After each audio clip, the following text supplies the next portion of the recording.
Police સ્ટેશનની અંદરમાં જે સીસીટીવી કેમેરા બાબતમાં જે માહિતી મળેલી માહિતી મેં જ આપેલી છે.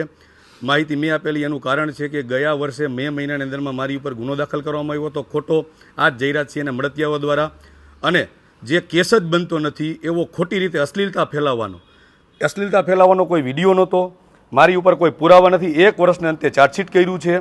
અને ત્યારે હું લોકઅપમાં હતો ત્યારે મેં જોયું કે જયરાજસિંહ પૂર્વ ધારાસભ્ય કે ચાલુ ધારાસભ્યના કમાન્ડો એ ત્યાં આવ્યા, ત્યાંથી રજિસ્ટર એની ઘરે લઈ જાય છે અને રજિસ્ટર પરત મૂકી જાય છે. એવી જ રીતે 2020ની સાલમાં પણ જ્યારે મારી ઉપર ગુનો દાખલ થયો હતો ત્યારે પણ આ જ રીતે બીજા કમાન્ડો આવે છે, ત્યાં રજિસ્ટર લઈ જાય છે અને રજિસ્ટર મૂકી જાય છે. જો રજિસ્ટર પોલીસ સ્ટેશનમાંથી લઈ જવા જેવી ગંભીર બાબત અહીંયા બનતી હોય તો પોલીસ પાસેથી ન્યાય કેવી રીતે મેળવવો એ તમે સમજી શકો છો. અને મીડિયાના માધ્યમથી કહેવા માગું છું કે ગઈકાલે સાંજે અમારી પાસે પુરાવા છે, તમને આપશું. ભૂતકાળમાં પણ જ્યારે આવા મોટા નેતાઓ બાહુબલીઓ સામે જ્યારે આક્ષેપ થયા છે ત્યારે પોલીસ સ્ટેશનમાંથી કાં તો સીસીટીવી ફૂટેજ મળ્યા નથી, કાં ખરાબ થઈ ગયા છે, કાં લાઇટ વહી ગઈ છે. આવા લૂલા બચાવ કર્યા છે. પરંતુ ગઈકાલે આ બધામાંથી શીખ લઈ અને કાલે રાત્રે જીપીએસ કેમેરા સાથે અમારી પાસે રેકોર્ડિંગ છે કે કેમેરા સંપૂર્ણ રીતે કાર્યરત છે અને એ પણ તમને આપવામાં આવશે, એટલે જેથી કરીને આગામી દિવસોમાં પોલીસ એવું ન કહી શકે કે કેમેરા બંધ છે.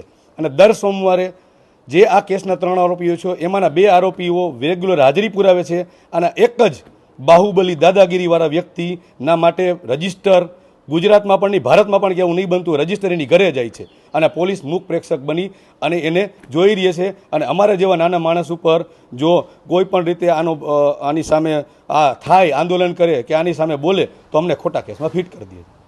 એટલે અંદર મુખ્ય 4 કારણો દર્શાવેલા છે. 4 કારણો વિશે શું કહેવા માંગો? 4 કારણોમાં એ જ છે, જગદીશભાઈ જેમ કીધું એમ, ભડકાઉ ભાષણ, વારંવાર કોઈ પણ ગુનો બને કેન્દ્ર બિંદુ આ જ પરિવાર હોય, કાં તો આનો બંગલો હોય, કાં આના કોઈના પરિવારના સભ્યો હોય, કાં તો આનો માણસો હોય.